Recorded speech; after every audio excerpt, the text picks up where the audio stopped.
जिजाऊ अहिल्याची तू लेक आहे, तू सावित्री तू जिजाऊ अहिल्याची तू लेक आहे, तू कल्पना तू सुनीता अवकाशात तुझी झेप आहे, तू कल्पना तू सुनीता अवकाशात तुझी झेप आहे.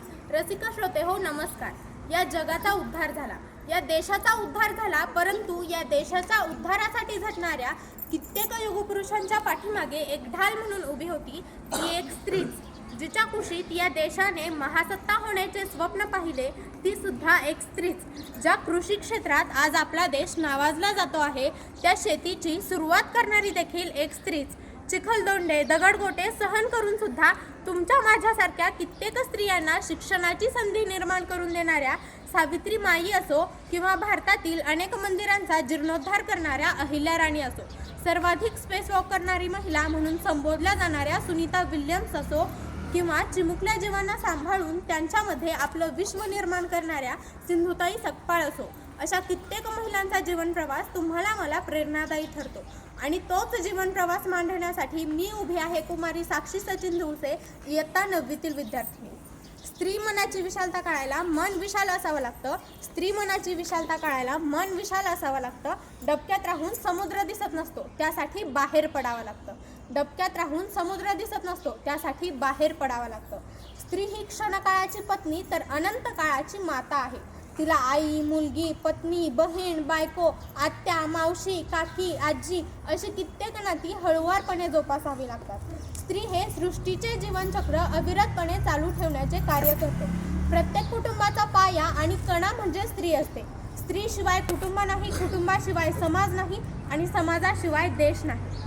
सासर व माहेरच्या दोन्ही घरांना नकळतपणे जोडण्याचे कार्य स्त्री करत असते.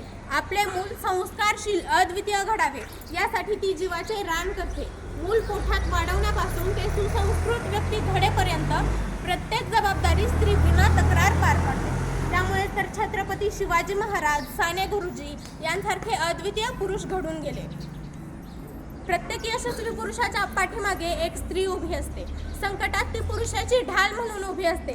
त्यामुळेच तर डॉक्टर बाबासाहेब आंबेडकर, कर्मवीर भाऊराव पाटील यांसारखे महान नेते आपले महान कार्य करू शकले. स्त्री फक्त कुटुंबासाठी झटत नाही, तर ती वेळोवेळी राणी लक्ष्मीबाई, अहिल्याबाई होळकर यांसारख्या कित्येक स्त्रिया आपल्या मातृभूमीच्या रक्षणासाठी रणरागिणी झाल्या.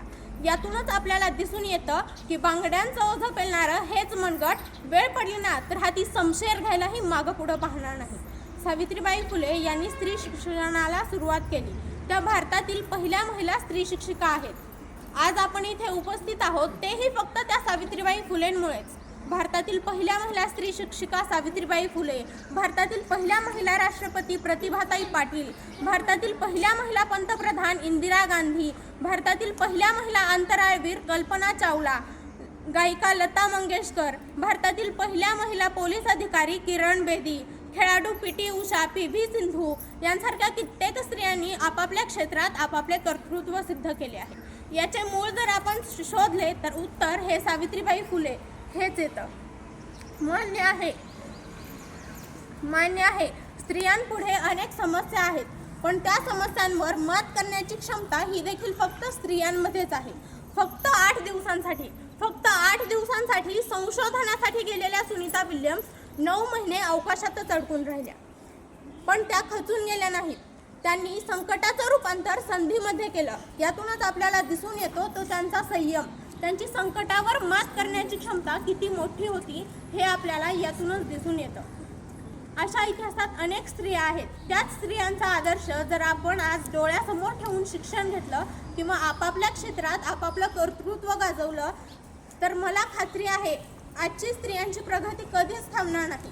नव्हे तर संपूर्ण भारताची प्रगती कधी थांबणार नाही. शेवटी एवढेच म्हणेन, शिवबाला जसं घडविलं तिनं तशी जिजाऊ असावी. ज्ञानाचा दिवा घरोघरी नेणारी सावित्री बनावी. दलितांच्या मुलांची आई रमाई असावी. आणि माता रमाई सावित्री जिजाऊ मला तुमच्यामध्ये दिसावी. धन्यवाद.